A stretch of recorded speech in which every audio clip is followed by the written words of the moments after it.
ఈరోజు మనం ఈ జనరల్ ఇంగ్లీష్ అనే సబ్జెక్ట్ కాంపిటీషన్ ఎగ్జామ్స్లో ఎలా అడుగుతారో, సో ఎలా ఉంటుంది, సో దాని సిలబస్ ఏంది, సో దాని డీటెయిల్స్ అన్నీ కూడా మనం చూద్దాం. ఒకసారి చూద్దాం. ఓకే, ఇక్కడ కానీ మనం చూస్తే ఈ జనరల్ ఇంగ్లీష్ అనే పేపర్ ఉంది కదా. సో ఈ జనరల్ ఇంగ్లీష్ అనే పేపర్ వచ్చేసి మనం ఏం చేస్తామంటే ఈ మన ఛానల్, యూట్యూబ్ ఛానల్లో మనం దీన్ని 3 పార్ట్స్గా డివైడ్ చేసాం. సో ఫస్ట్ మనం ఇంట్రడక్షన్ అనేది ఉంటుంది. సో ఇంట్రడక్షన్ అనేది జస్ట్ ఒక simple video. Okay, so it's only 1 video. So ఆ వీడియో మీరు అంటే ఈ జనరల్ ఇంగ్లీష్ పేపర్ ఏ ఎగ్జామ్స్లో అడుగుతున్నారు, ఎస్పెషల్గా ఐబీపీఎస్ ఎగ్జామ్స్లో, బ్యాంక్ ఎగ్జామ్స్లో ఎలా ఉంది, సో దాని గురించి ఒక వీడియోస్ అనేది చేయడం జరిగింది. ఓకేనా. తర్వాత చాలామంది స్టూడెంట్స్కి తెలియని విషయం ఏంటంటే ఈ ప్రీవియస్ ఇయర్ క్వశ్చన్ పేపర్స్ తీసుకొని దాన్ని జస్ట్ డైరెక్ట్గా సాల్వ్ చేస్తారు. సో సాల్వ్ చేసి వాళ్ళకున్న అవగాహన ఏదో వాళ్ళకి వచ్చిన ఇంగ్లీష్ ఏదైతే ఉందో ఆ ఇంగ్లీష్తో వాళ్ళు ఏమనుకుంటారంటే జనరల్గా ఇది చదివితే సరిపోతుందేమో అని అనుకుంటారు. కానీ అలా కాదు. ఎందుకంటే ఈ ప్రీవియస్ ఇయర్ క్వశ్చన్ పేపర్స్ కాదు, మీరు అన్ని కాంపిటీషన్ ఎగ్జామ్స్ తీసుకొని మీరు జస్ట్ ఒక అవుట్లైన్ కానీ చూస్తే ఆ క్వశ్చన్ పేపర్స్ అన్నీ కూడా ఎలా ఉంటుందంటే ఈ ఇంగ్లీష్ గ్రామర్ అనేది ఒక స్ట్రైట్ క్వశ్చన్స్ జనరల్గా అడుగుతున్నారు. ఓకే, సో దాని తర్వాత ఏంటంటే ఈ మోడల్ క్వశ్చన్స్ పేపర్స్ అనేది ఏంటంటే సో ఎన్ని వెరైటీస్ ఉన్నాయి, ఏ రకంగా ఈ ఇంగ్లీష్ సబ్జెక్ట్ని వాళ్ళు ఏ విధంగా అడుగుతున్నారు అనేది నెక్స్ట్ పాయింట్. సో ఇవి రెండు కానీ మీకు అర్థమైతే తర్వాత మీకు ఇది ఈజీగా అర్థమవుతుంది.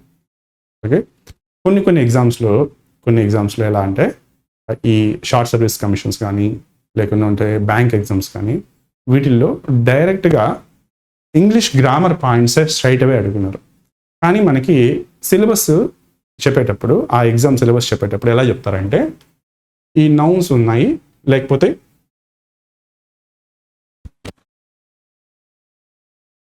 ఈ నౌన్స్ ఎగ్జామ్ ఉంది. ఓకే, తర్వాత వెర్బ్స్, ఓకే, ఆర్టికల్స్ చదవండి. దాని తర్వాత టెన్సెస్. ఓకే, సో ఇలాగా సింపుల్గా just 4 or 5 grammar points just వాళ్ళు ఊరికే పైపైన అంటే గ్రామర్ పాయింట్స్ మాత్రమే చెప్పి వదిలేస్తారు. సో క్లియర్గా చెప్పరన్నమాట మనకి. ఓకేనా. సో వాళ్ళు అలా క్లియర్గా చెప్పకపోయినా ఎగ్జామ్లో మనకి ఎలా ఉందంటే మనకి ఏమని అడుగుతున్నారంటే బాగా డెప్త్గానే అడుగుతున్నారు.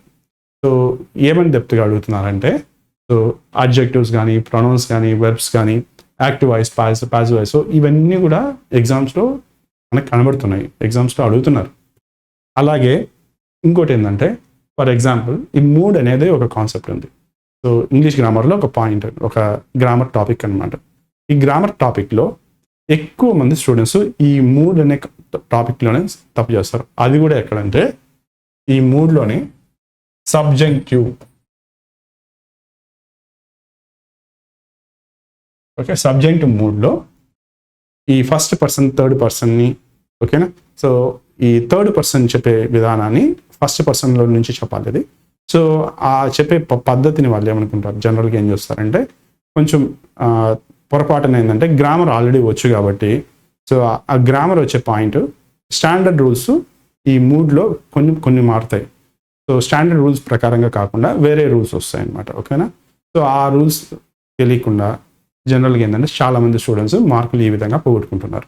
సో దానికని ఏం చేస్తున్నామంటే ప్రతి ఒక్క గ్రామర్ పాయింట్ నౌన్స్ నుంచి, ఫస్ట్ నుంచి నౌన్స్, అడ్జెక్టివ్స్, ఈ articles, pronouns, verbs, active voice, passive voice, participle and gerund, infinitives, irregular verbs, auxiliaries and modals. Okay, అలాగే ఈ ప్రిపోజిషన్స్ కానీ, అడ్వర్బ్స్ కానీ, టెన్సెస్ కానీ, mood, conjunction and interjection. So ఇంతవరకు grammar points ఉన్నాయి. సో 15 వరకు.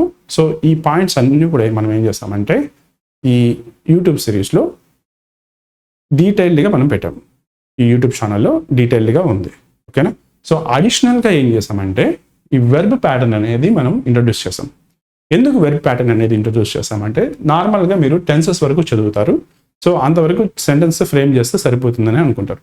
టెన్సెస్ అనేది ఏంటంటే అది ఒక టైం గురించి చెప్పేది. ఏదైనా ఒక సెంటెన్స్ టైం ప్రకారంగా నువ్వు ఎక్స్ప్లెయిన్ చేయడం, అది అంతవరకే అది. కానీ యాక్చువల్గా రియాలిటీలో ఒక వెర్బ్ అనేది ఏ విధంగా రాయాలి, సో సెంటెన్సెస్ కొన్ని అడిషనల్గా దానికి ముందు కానీ దాని తర్వాత కానీ ఏదైనా వర్డ్స్ మారితే దాన్ని ఎలా మార్చాలి అనేది మీరు తెలియదు, చాలా వరకు తెలియదు అందరికీ. సో దీనికి ఆల్మోస్ట్ ఏంటంటే నా దగ్గర నేను నేర్చుకున్న వరకు ఒక 35 వెరైటీస్ ఉన్నాయి.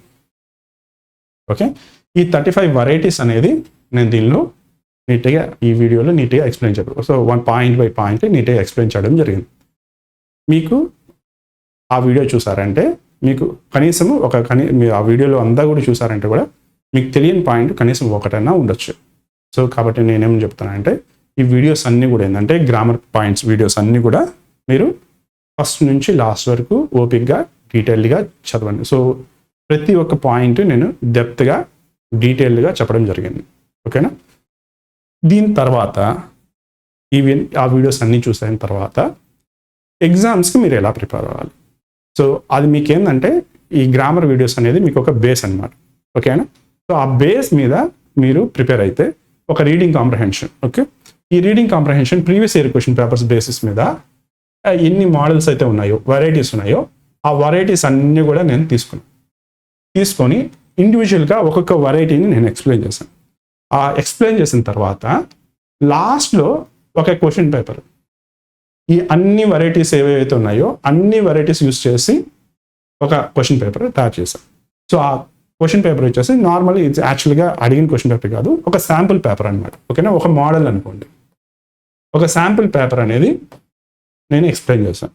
సో మీరు ఇవన్నీ నేర్చుకొని ఇలానే నేర్చుకోండి. Okay, so point by point, so ఒక్కొక్క పాయింట్ బై పాయింట్ ఎక్స్ప్లెయిన్ చేసి సపరేట్గా ఒక ప్యాసేజ్ లాగా చెప్పి చిన్న ప్యాసేజెస్ తీసుకొని ఎక్స్ప్లెయిన్ చేసి దాని తర్వాత లాస్ట్లో కూడా ఒక సమరీగా అన్నీ కూడా ఒక రీడింగ్ కాంప్రహెన్షన్లో చెప్పారు. అలాగే దీనికి కూడా ఈ క్లోజర్ టెస్ట్ కానీ, ఎర్రర్ డిటెక్షన్ కానీ, ఫిల్ ఇన్ ద బ్లాంక్స్ కానీ, పారాజంబుల్స్ కానీ, సెంటెన్స్ కరెక్టర్స్, ఫ్రేజల్ రీప్లేస్మెంట్స్, సో ఈ వెరైటీస్ అన్నీ కూడా ఇంకా ఏదైనా మిస్‌లెనియస్ ఏదైనా ఉంటే కూడా అది కూడా యాడ్ చేస్తాం.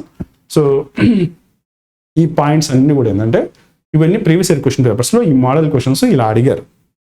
సో ఇవన్నీ కూడా ఏంటంటే ఫస్ట్ థియరిటికల్గా నేను ఎక్స్ప్లెయిన్ చేశాను. సో ఈ థియరిటికల్గా అంతా కూడా మీరు చూడండి. దీని తర్వాత నెక్స్ట్ ఈ ప్రీవియస్ ఇయర్ క్వశ్చన్ పేపర్స్ ఈ వీడియో తయారు చేసే టైంకి నాకు ఒక 2024 క్వశ్చన్ పేపర్ అని, so 2024 question paper IBPS PO అనుకుందాం. ఓకేనా, PO 24. ఓకే, సో ఈ పేపర్ ఎక్స్ప్లెయిన్ చేస్తూ మీకు ఇంగ్లీష్ గ్రామర్ అనేది నేను ఎక్స్ప్లెయిన్ చేస్తాను. ఓకే, ఈ పేపర్తో పాటు ఈ పేపర్ అయితే సాల్వ్ చేసేటప్పుడు ఈ గ్రామర్ పాయింట్స్ ఏదో ఉంటాయి కదా.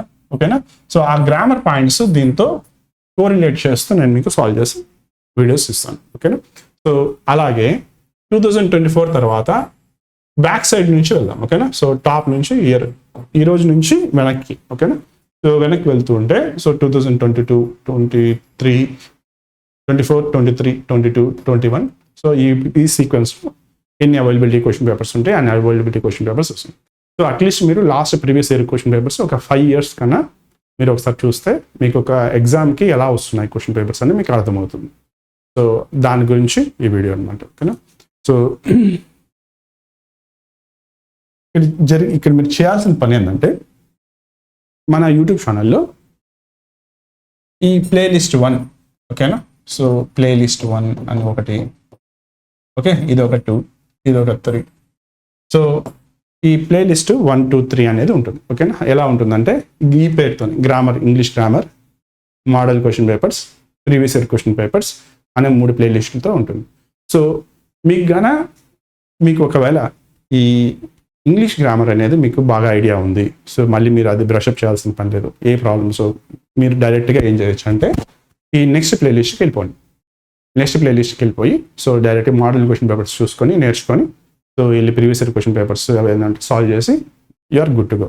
ఓకేనా, ఒకవేళ అలా కాదు, సో మీకు ఈ ఐడియా ఉంది, గ్రామర్ ఉంది, మోడల్ క్వశ్చన్ పేపర్స్ ఎలా వస్తాయో తెలుసు, జస్ట్ మీకు ప్రీవియస్ ఇయర్ క్వశ్చన్ పేపర్స్ మాత్రమే తెలిస్తే చాలు అనుకుంటే డైరెక్ట్గా ఇవి 2 స్కిప్ చేసి 3rd ప్లేలిస్ట్కి వెళ్ళిపోండి. ఓకేనా, అలా కాదు, అసలు మీకు గ్రామర్ అనేది రాదు, బేసిక్స్ నుంచి మీరు నేర్చుకోవాలి, లేదంటే మీరు బ్రషప్ చేయాలనుకుంటున్నారు, సో ఫస్ట్ నుంచి మీరు నేర్చుకోవాలి, మీకు వచ్చినా కూడా మళ్ళీ ఒకసారి రివైజ్ చేసుకోవాలనుకున్నప్పుడు ఈ సీక్వెన్స్ ఫాలో అవ్వండి. Playlist 1, playlist 2, playlist 3. Okay, so ఈ సీక్వెన్స్ అంతా కూడా మీరు ఫాలో అయ్యారంటే సో 1 by 1. సో మీరు జంప్ అవ్వకండి. నౌన్స్ ఏదైతే ఏ వీడియోస్ అయితే ఉన్నాయో ఆ వీడియోస్ అలాగే సీక్వెన్స్ అలాగే స్ట్రైట్ అవే ఫాలో అయ్యి నెక్స్ట్ పాయింట్ బై పాయింట్ మీరు నీట్గా చూడండి. ఓకే, సో మనం ఏం చేస్తామంటే ఈ బీ షార్ప్ యూట్యూబ్ ఛానల్లో ఈ ప్లేలిస్ట్లో ప్రతి ఒక్క పాయింట్ ఇంగ్లీష్ గ్రామర్ కానీ, మోడల్ క్వశ్చన్ పేపర్స్ కానీ, ఈ ప్రీవియస్ ఇయర్ క్వశ్చన్ పేపర్స్ కానీ సో డీటెయిల్డ్గా ఇవ్వడం జరిగింది. సో డెప్త్ అనాలిసిస్ చేసాము, డీటెయిల్డ్గా ఎక్స్ప్లెయిన్ చేస్తామన్నమాట. ఓకేనా, సో మీరు చేయాల్సిన పని ఏంటంటే ఈ వీడియోస్ అన్ని తీసుకొని బాగా చూసుకొని మీరు ఎంతవరకు నేర్చుకుంటారో అంతవరకు నేర్చుకొని సో బాగా ప్రిపేర్ అయ్యి ఎగ్జామ్స్కి నీట్గా ప్రిపేర్ అయ్యి వెళ్తారని నేను భావిస్తున్నాను. So until then, so all the best and we'll meet again. So please do subscribe and share this YouTube channel. We'll meet again. Thank you.